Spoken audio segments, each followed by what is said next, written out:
Marta Dika Trisusanto, warga Malang, Jawa Timur, melaporkan seorang perempuan yang membuka jasa sewa motor ke SPKT Polrestabes Palembang.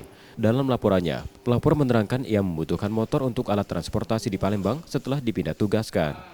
Pelapor dan terlapor Putri Wahyuni yang menyewakan sepeda motor dalam jangka 1 bulan dengan biaya 1,2 juta rupiah. Karena transaksi dilakukan di media sosial dan pelapor sudah mentransfer biayanya, ternyata motor yang akan disewakan tak juga diberikan. Awal mulanya? Saya mau sewa motor, dapat dan cari-cari di Instagram di Palembang. Nah, terus dapat, setelah itu komunikasi via WA. Untuk DP dan pelunasannya udah saya transfer semua. Berapa Terus juga? 1,2 juta. Kita mau nyewanya berapa hari rencananya? 1 bulan. Untuk kerja? Iya. Kita dari mana? Saya dari Jawa.